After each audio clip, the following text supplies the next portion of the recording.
I get the English. So black is playing a Dutch of sorts. So what do you guys think white should do here?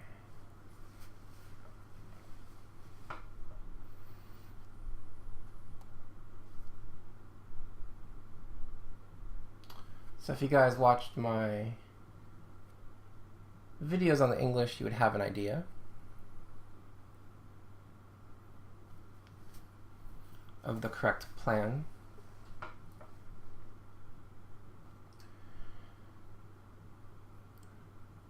So against this type of setup, I like putting the knight on e2, so playing like e3 and knight g e2.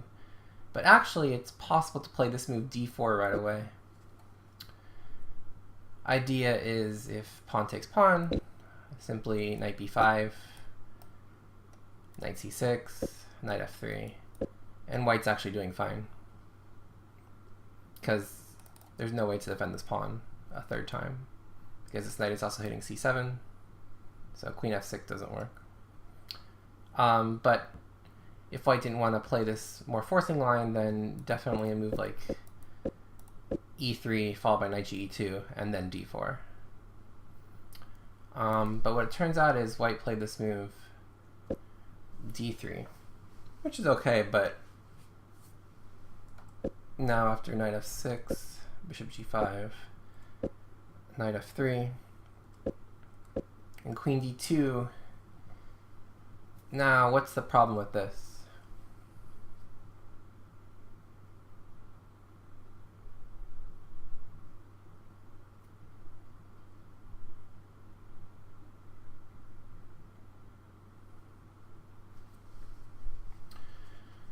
So the problem is that black can comfortably take the two bishops here and play h6.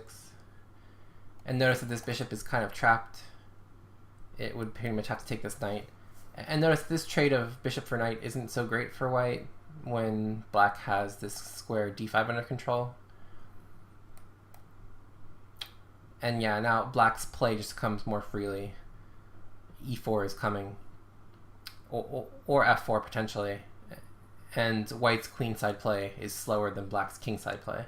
Notice how white's going to aim to play on the queenside because of this bishop and these pawns aiming toward the queenside. And notice how black's aiming to play on the kingside because of these pawns aiming toward the kingside. But notice how black's play is freer and coming more quickly. So giving up the bishop for the knight is not really in white's best interest. But okay, black castled, which actually removes this possibility. So this is good for white. Okay, so bishop h6. Okay, so white here is kind of a little too eager to trade these bishops.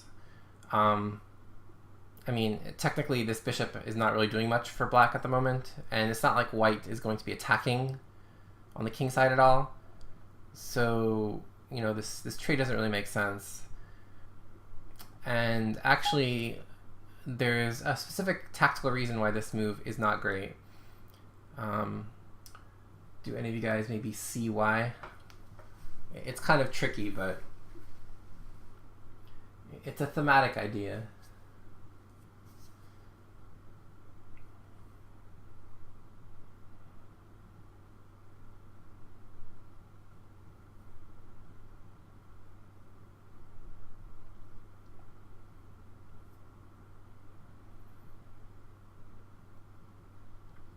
So it's actually a forcing sequence that starts with e4, and then de4, fe4, knight d4. And now do you guys see what black can do here?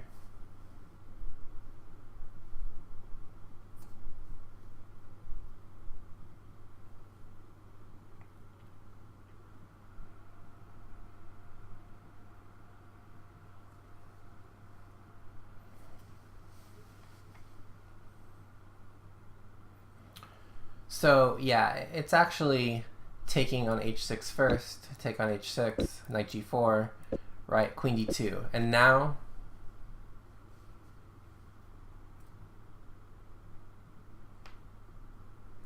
what does black do here?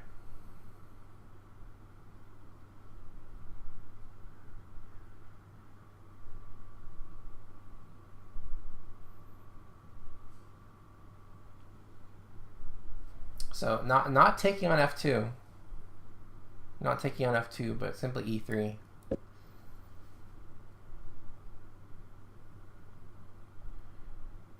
And this is good.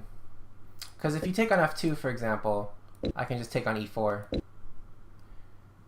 And now I'm going to be castling queenside, and actually your king is not so safe. And notice your laggard development. But by playing e3 now, I mean, these pawns are both just incredibly weak, and you can just complete your development and be fine. Maybe even queen g5 right away is strong too. But okay. So this was a possibility that was a tactical reason why bishop h6 was not good. Okay, so black did end up playing e4 actually. But then after take, played knight takes, which is more feeble than pawn takes. Because after take, knight d4, it's pretty much just equal. And so here, probably best for black would be to take, check, back, take, check. take. And this is probably roughly equal. I mean, white has a weak pawn on e2, but black's a bit behind in development. So after something like rook f7, rook af1, knight d7, rook takes, king takes, it's probably pretty equal. I mean, black can post up his knight on e5, but you know, white can maybe start playing b4, b5 and trying to rip open this diagonal. Okay, but anyway, so he took on h6, but then played c5. Okay, so what do we feel about c5?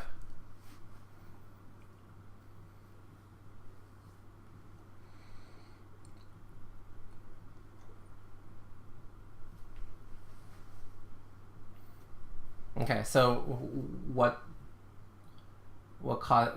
happening after c5? Right. So he simultaneously weakened two squares.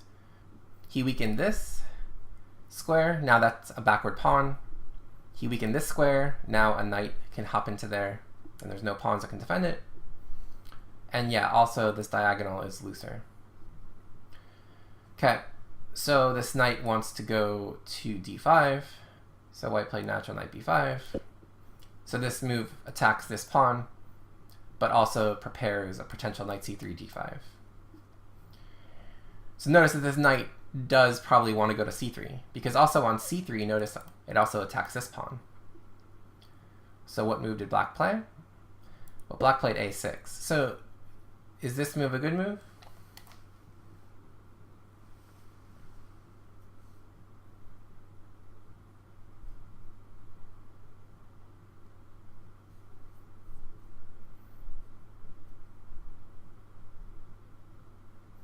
Well, no, because it's just helping this knight go to where it wants to go.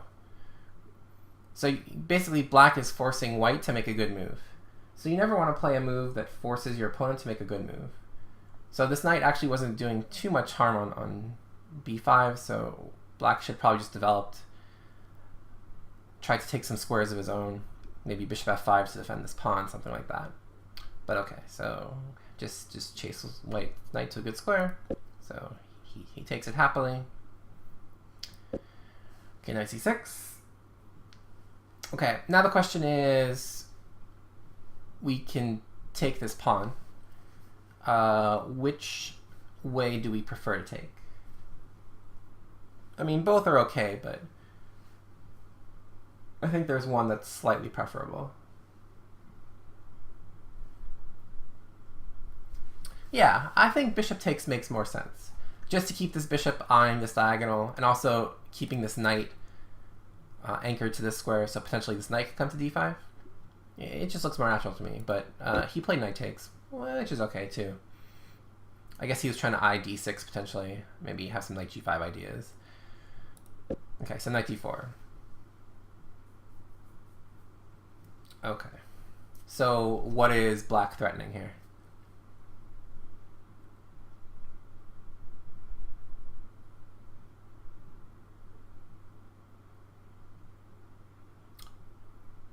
Yeah, so black is threatening a fork. So how shall we get out of this fork?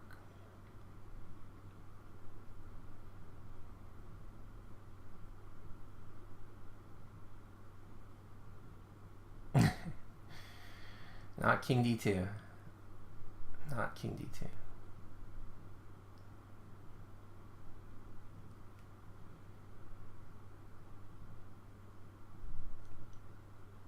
So his wish is actually right. The best move is castling. He didn't think it was, but you actually can sacrifice this pawn. So after castle, knight takes e2, Check. king h1. Notice that now white is completed his development. And it's going to be kind of hard for black to move this bishop, because this bishop has a really nice long diagonal. So white can combine ideas with knight g5 and bishop d5, and this rook's coming to d1, this other rook's coming to e1. All of white's pieces are suddenly pouring into black's position. So actually taking this pawn for black is dangerous, because it opens the e-file. But if you want to protect this pawn, you could also play rook d1. And then the idea is on knight c2, check, you can actually play king to f1. Looks a little wonky, but notice that your queen is defending e3. So there's no knight e3 check, but so basically force would be something like knight d4, but then you can always play e3. But again, this rook is not in the game. Okay, but this move. Okay, so what's wrong with this move? It looks natural. The queen looked a little out of play on h6. But what's the problem with this?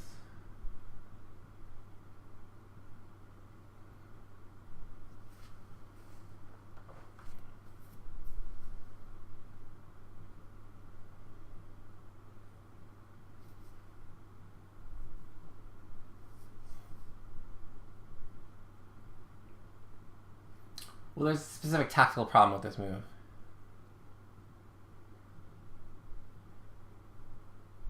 And it has to do with white's incomplete development. So the answer is that bishop g4 threatens to win this pawn. And so f3 is forced.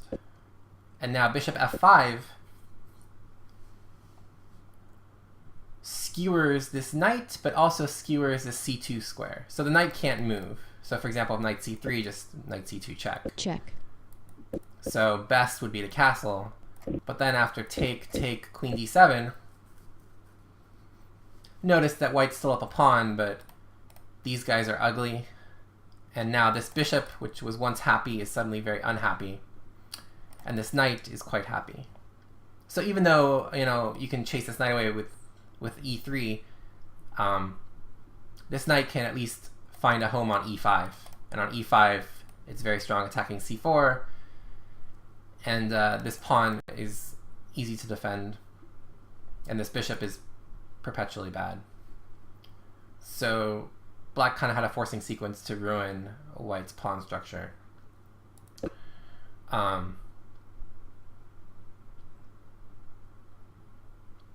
Okay, but all of that is better than this move. Okay. So just without going to any specifics, why does this move look so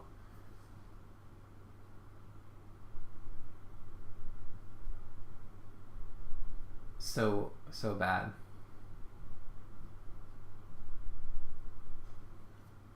Yeah. So these light squares are becoming perilously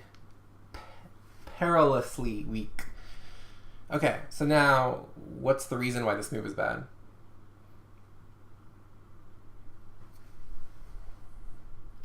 So how does black to move win the game?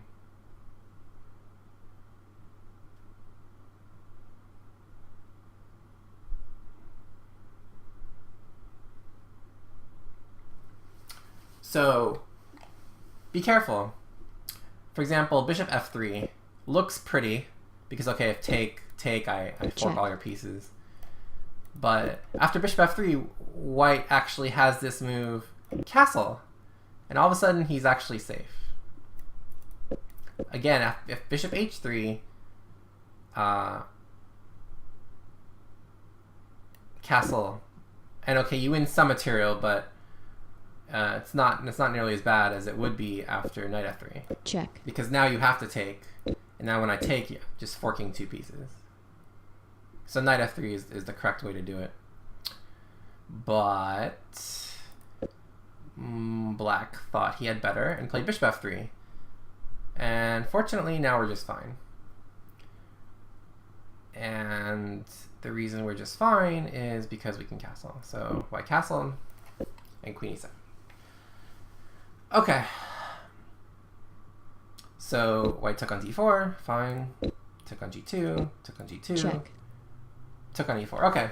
So we're kind of in a major piece ending where white is currently up a pawn.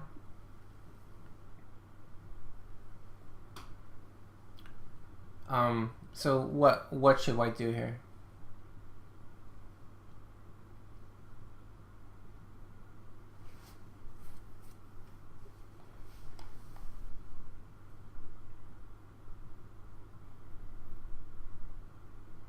So yeah, f3 seems best.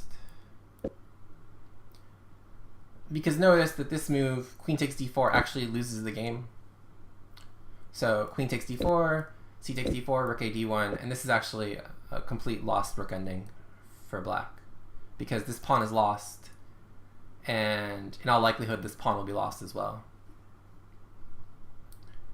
So white can't actually, or black can't actually win his pawn back because of this lost rook ending. So it's important to know that this ending is completely lost because it gives you more confidence to play a move like f3. But also you want to keep your king closer to the center if possible. So king g1 is kind of a lame move in that respect because it weakens f3. But white did play king g1. Okay, so now this extra opportunity of c takes d4 is possible. Whereas if you play f3, then the queen is forced to move, so there's no c takes d4. But okay, I mean, this pawn is still weak, so... Okay, rook a d1, attacking this pawn. Rook a c8. Rook fe1, attacking the queen. Notice that if queen takes d4, black could potentially play rook takes c4. But again, I mean, this is probably better for white, but not as good as that other ending because now this f-file being opened gives some counter chances. So for example, like queen takes queen, rook takes d6, rook e2. Now this rook is tied down to the defense of this pawn. Rook b6, rook f7, and I'm not actually sure how white wins this because, again, this rook is tied down and I have a rook on the 7th. So I'm not actually sure what white does here. This is probably still a draw. Okay, but anyway, he played rook fe1, queen c6. Okay, so what should white play here?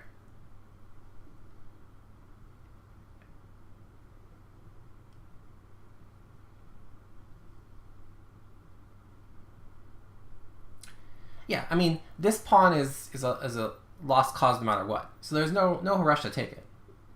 No rush to take it. Better to play b3. And notice that after b3, d5, queen takes d4, d takes c4, white has a very strong response, rook e7. Now, we're combining endgame principles with some attack. Now we're threatening mate.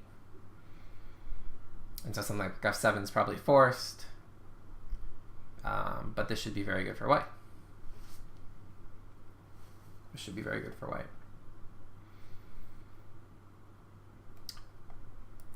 And queen c5 does not defend the pawn, right? I just simply take. I have 2 attackers on d4. You only have 1 defender. So the pawn is a lost cause. Which is why white should play b3. But he simply took on d4. Took on c4. Check. Took on c4. And let's go back for a second. So yeah, the problem is this ending is now drawn because, like I showed before, okay, so in this position, what should white play here? It's not the move he played.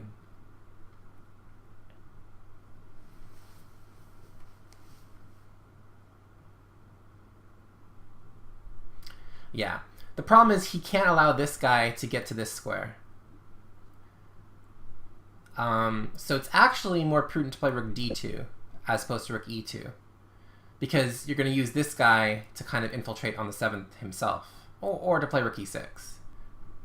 But you want to use this guy to defend, because he's not really doing anything. He's never really threatening to take the pawn, but you want to use a d rook.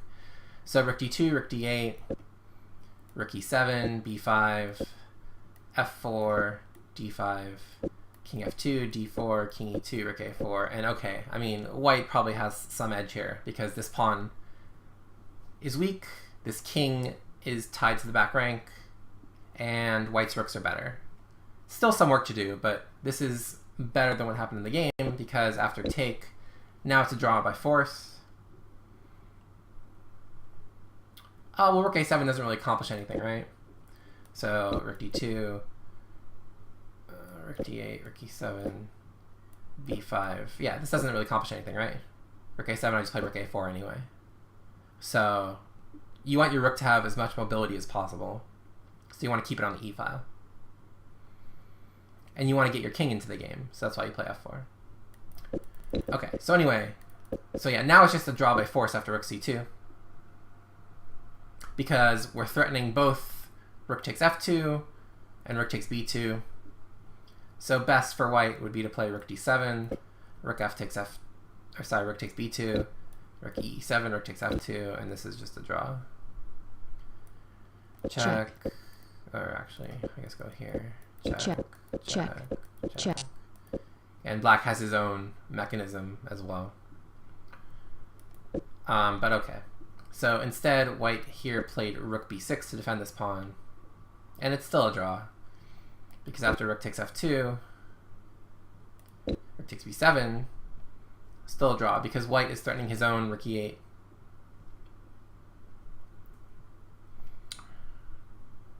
Check. Okay, so check. Notice whenever he's using the h rook, he can never go this way. He has to go this way. So, because if he goes this way, then rook cf2 is made.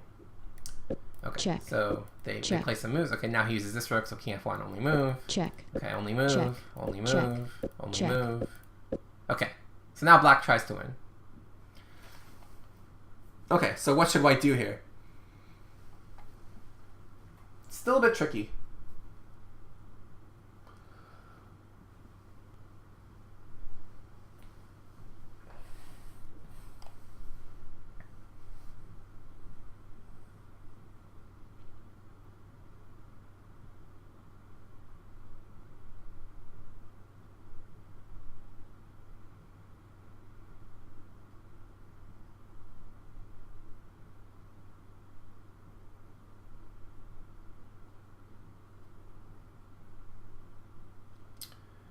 Yeah, rook e7 actually loses.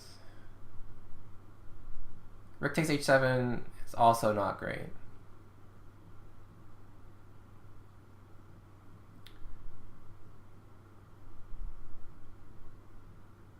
I mean, you could probably still draw it, but it's tough. Rook takes h7, rook f2, check. King g1, take, check, take.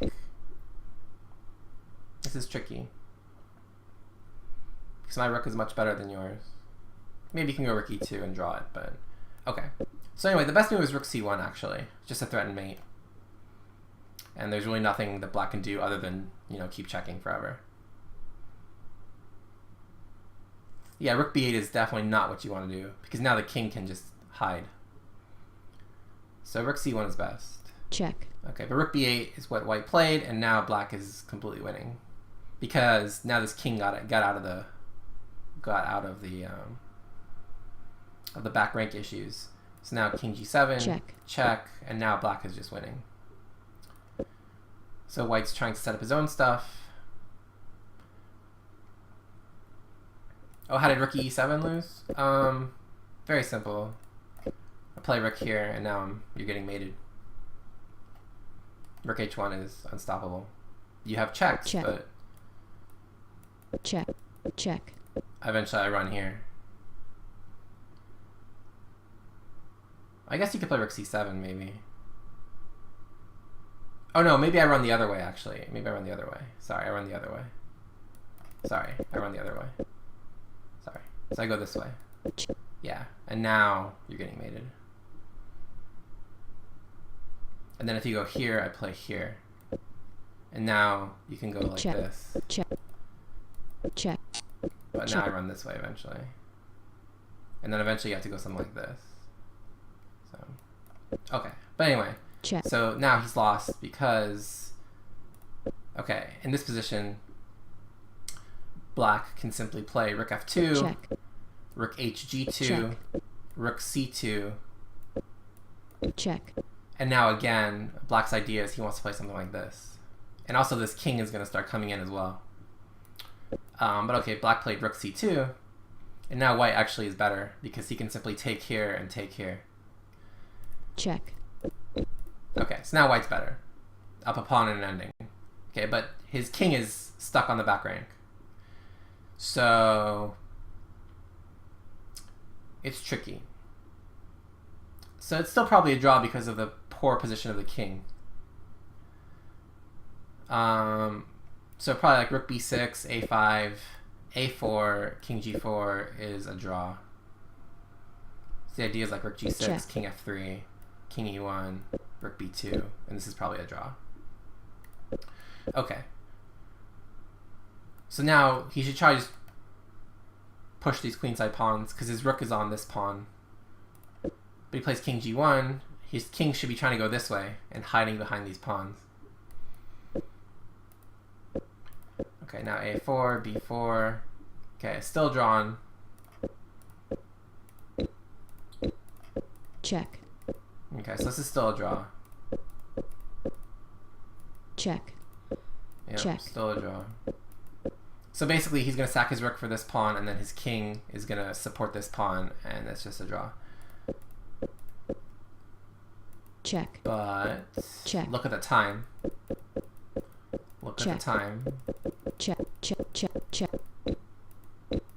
So 3 seconds left. You don't take the queen, you flag. Check, and so check, white check. flag. So yay, white won. Not the cleanest game, but win is win, so it's good. Okay, so that was the first game. Let us look at one more. Okay, this one is going to be a bit more of a roller coaster. So strap your seatbelts on. This ride's going to get bumpy. Okay, so this is Scandinavian defense. Knight c3 is a bit of an odd move, but in this position, what move must white play if he plays this variation?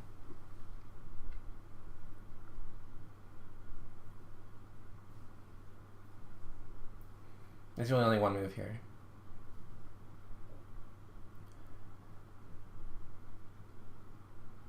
So yeah, white has to play knight ce2.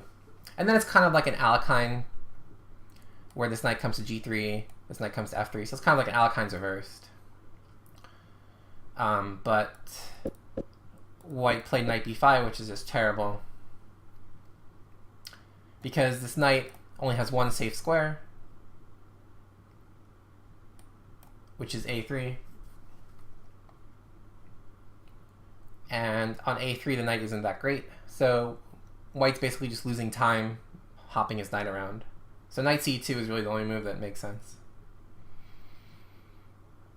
Okay, so black chases the knight. White goes to a3, e5, knight f3, bishop g4, pinning the knight. Knight c6. Okay, oh, everything's normal here. Okay, so what should black play here?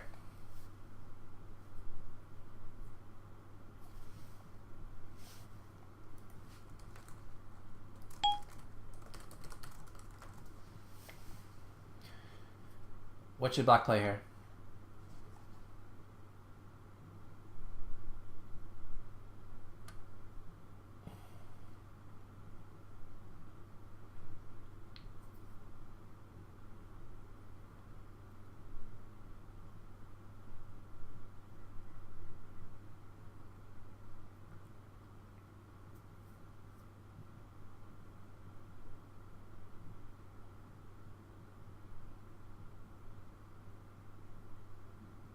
b5 take knight, then take pawn? Well, you want to play b5, take f3, take c3? How's that good? So yeah, you do want to play d3. You do want to play d3, but first b5. So b5, and then this knight only has one square. Knight a3. So the reason you play b5 first is because if you play d3 right away, then white has an opportunity to bring his knight to this square.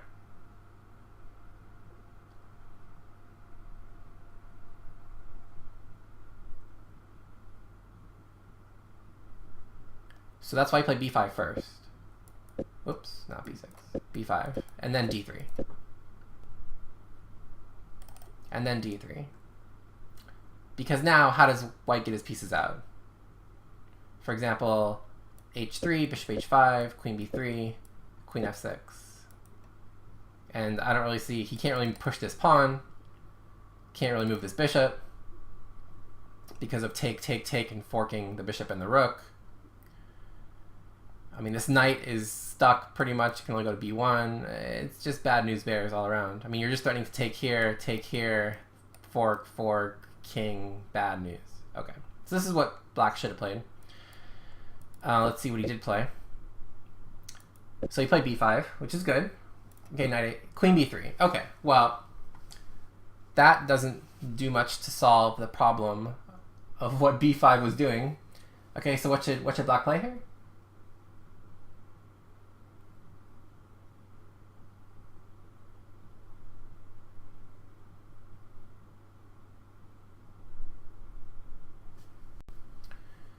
So you always have to follow the rule of when you see a good move, look for a better one. So this move is actually not that great.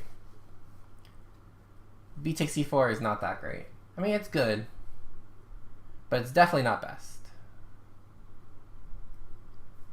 Definitely not best.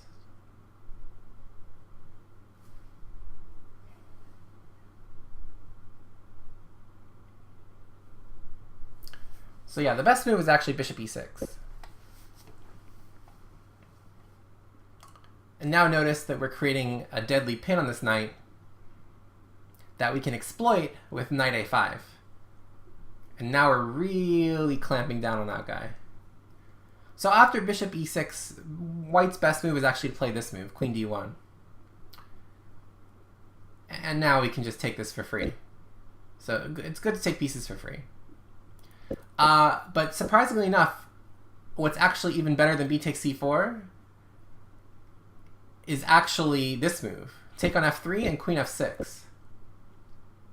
Because the point is that the threat on this pawn is actually more dire than the threat on this knight. So for example, if knight a3, I take on f3 and I take on e4. Check. And this is actually better than taking the knight. Because the knight is still pretty much dead, and now I'm compromising your right to castle. You can't play bishop e2 because of d3. So you have to play king d1, and it's pretty much hopeless. So after take, queen f6, white actually has to play rook g1. And now you can take the knight. And then after take, you can just play knight e7. And notice that by playing this move queen f6, you've defended this. And you're also defending this a second time. So you kind of gain a tempo in a way. But anyway, you know, it's kind of subtle things, but bishop e6 is definitely something to consider. Because that knight's not going anywhere. Okay, but he took and took. Okay, so he's up a piece. I mean, you can't really complain. What should black play here?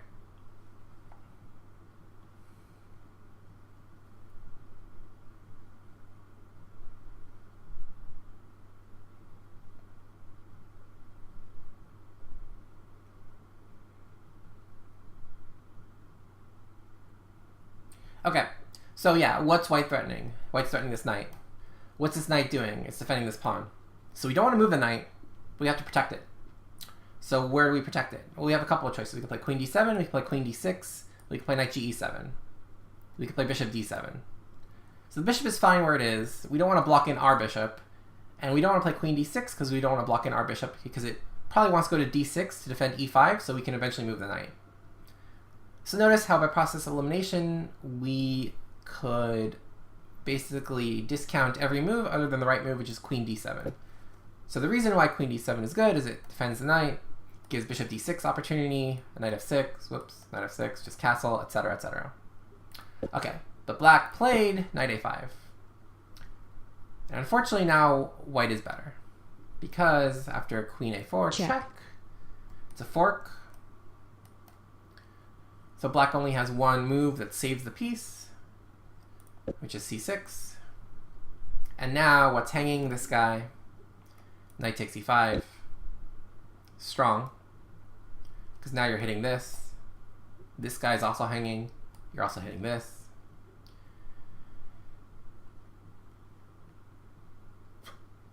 Okay, so this actually happened in the game. Queen Check. a4, c6, knight e5. Okay, so what's black's best move here?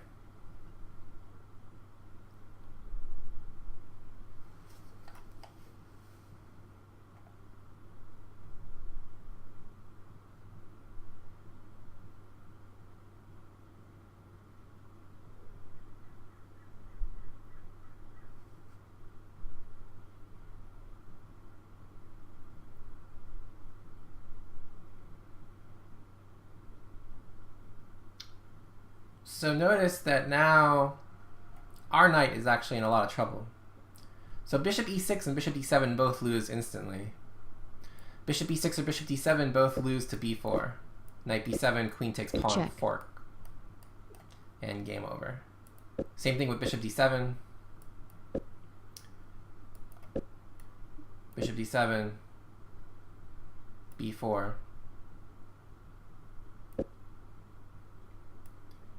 Knight b7. And here I think I just take on d4. And you can't really move any pieces. So the actually best move is play bishop c8.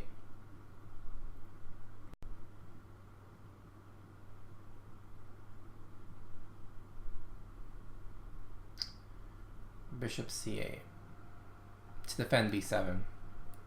But okay, black instead play knight f6, which just loses a piece to b4, because now when the knight moves, again, queen takes b7.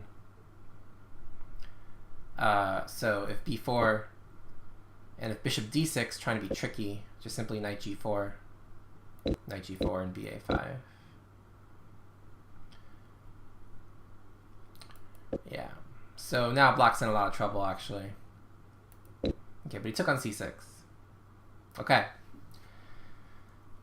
So black actually can save his piece now with take, Check. take, and bishop d7. Okay, so he's still up a piece.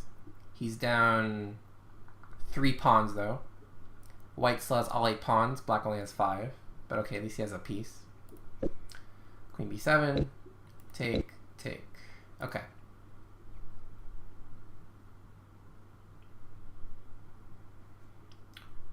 So what should black do here?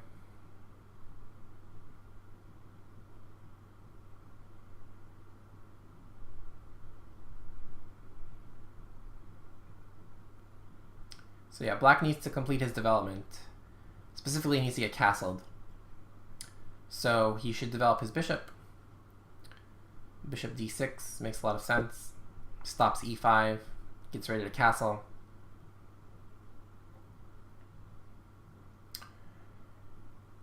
And notice that, for example, white can't play this move, because after rook b8, queen a7, queen a5, all of white's pieces are pretty much dead. That guy can't move, that guy can't move, that guy can't move, that guy can't move.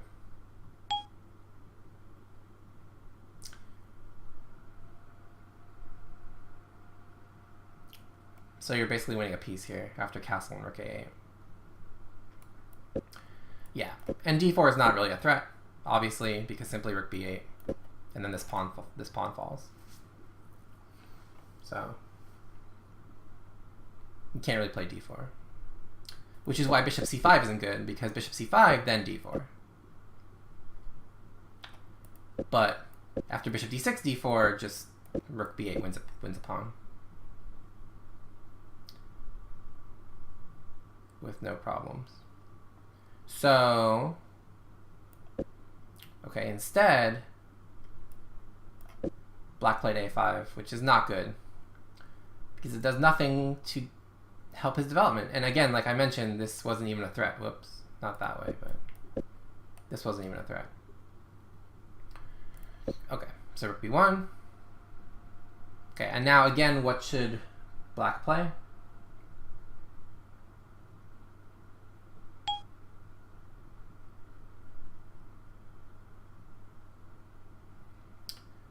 Yeah, again, bishop d6 is correct because now you're actually threatening rook b8, which actually wins material. So bishop d6, then the queen will have to move back someplace, and then you castle, and then you're fine. Or actually, you probably could just take e4, and you'd be in even better shape. Yeah, d4 just loses instantly to rook b8. And now white can resign. So, instead, unfortunately, black played this move. I don't understand how he could play this move. But last I checked, 2 is bigger than 1. So take, Check. and now black is just completely lost. Black's completely lost. Okay. So now white to move and win every piece on the board.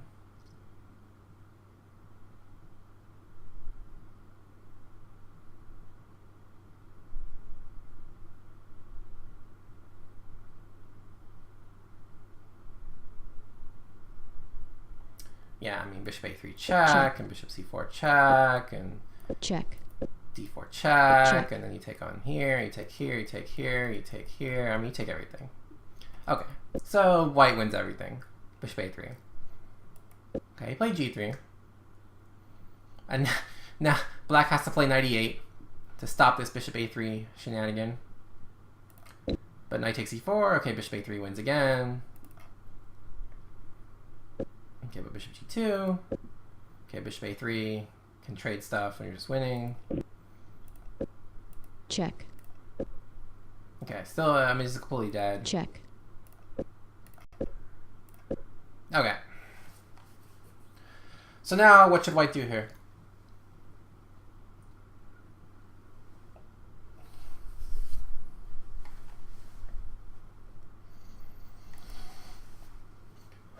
What should white do here?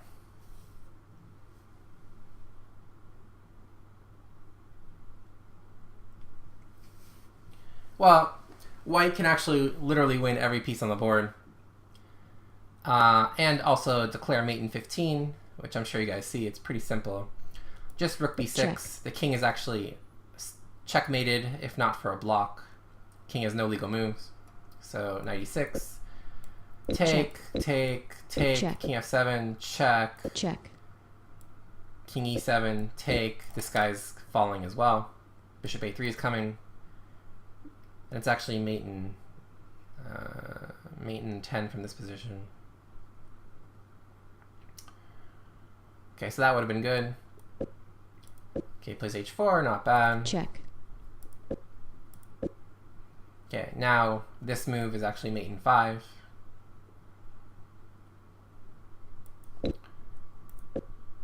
check, Okay, sees it one move too late, but it's still fine. Okay, now this one's a little bit simpler, mate in 2. Do you guys see the mate in 2?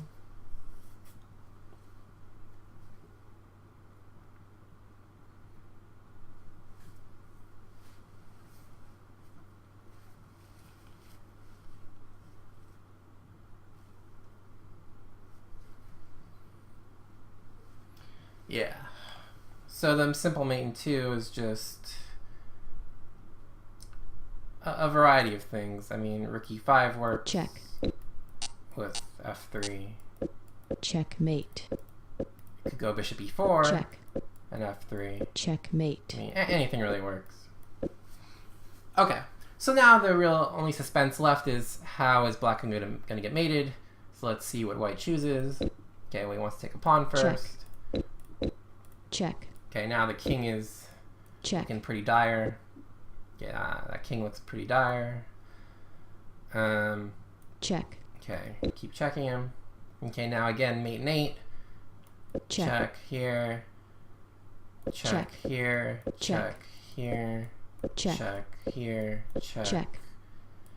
Here.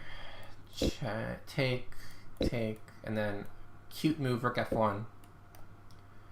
No way to stop rook h1. That's Checkmate. Okay, so that's mate and 8.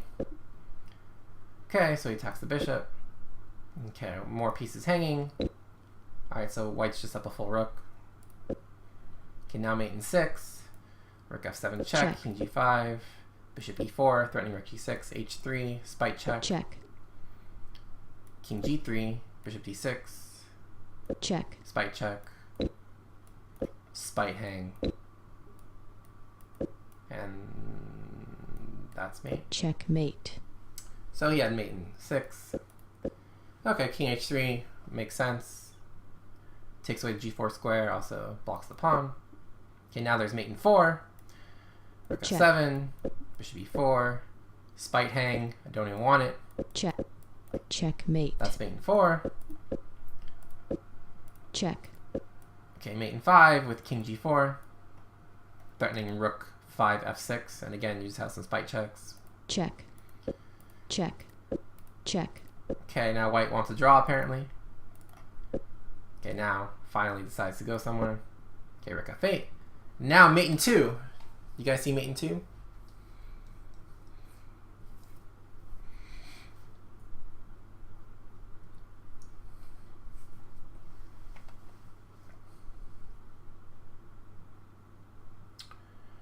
Not rook g5, because f6 hangs, but rook g6. Check. Now this bishop defends it, so king somewhere, and then mate. Checkmate. Yep. Alright, so plentitude of mates that we've seen, I think 7 mates we've seen.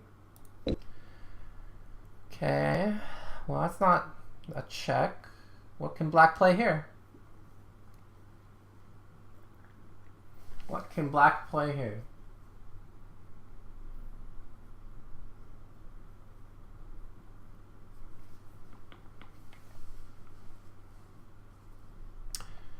All of a sudden, black is not dead yet, because after bishop e7, this rook is lost.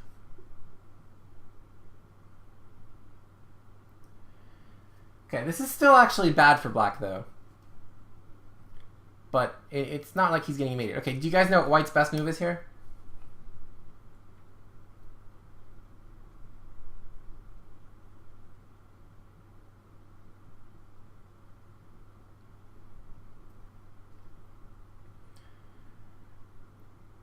Okay, so black is threatening rook takes f7. And rook g5 just runs into king takes f6. And then actually, that's not good. But king g4 actually is best. Then after bishop takes b6, or sorry, bishop takes f6, bishop b3, bishop d8, take, and okay, you're down 2 pawns, but it's opposite color bishops, maybe you have a chance.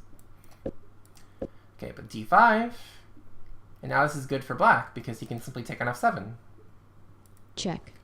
Okay, so he took on f6, took on f7, okay. So now black's actually doing well, somehow, because he won a rook and a piece for nothing. Okay, still not completely clear yet, though, because white has some dangerous pawns. Okay, c4, rook c8, d6, rook takes c4, okay. Do you guys see what's happening? d7. Okay, do you guys see a good move for black?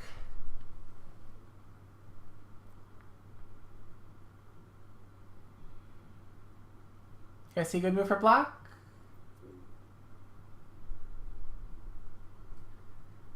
Well, checkmate's a good move. Checkmate.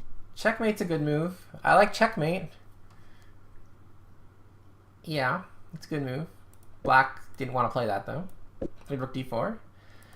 And now, white to move and save the game. White to move and save the game.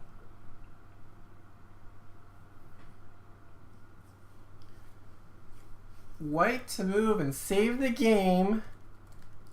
Check. Boom! d8 equals knight. Forced. Because if you promote to any other piece, rook h4 is still mate. But by promoting to a knight, you successfully remove the key attacker from the equation. d8 equals knight, only move in the board, but it actually draws. Because after d8 equals knight, Check. notice that the king can't move. King e7, whoa, all of a sudden you're losing. And if king e6 or king g7, all of a sudden you're losing. And king can't go anywhere else because rook takes bishop. So rook takes knight forced. And now after rook takes a5, this is actually a draw. This is actually a draw. Surprisingly enough.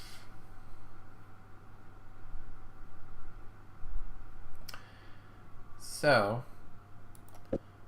unfortunately white did not find d8 equals knight and played rook takes a5. Okay, so again, mate in one.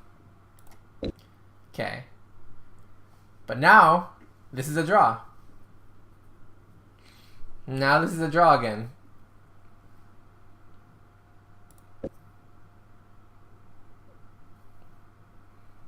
Okay. So now you might think, okay, what's wrong with rook d4? Threatening mate. But now white has this resource king h6. And the point is, if rook h4, Check. I can actually interpose. And black actually has nothing here. Okay, so king e6. Check. And now this move loses. Because he had to play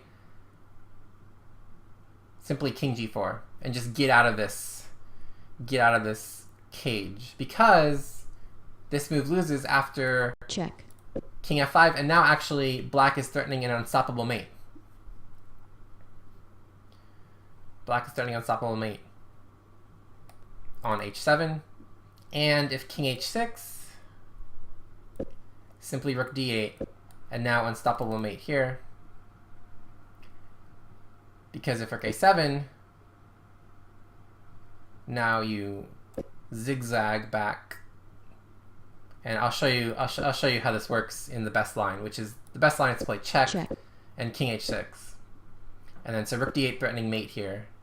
Rook a7 forced. Now rook d3 threatening mate here. So you have to go king h7 and then check, check, Check. check. Check. And now the rook falls. And that's all forced. That's all forced.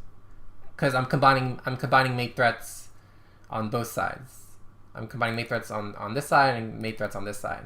And so you lose your rook by force. So it's kind of a useful pattern to know with rook and bishop how to mate like that on the side.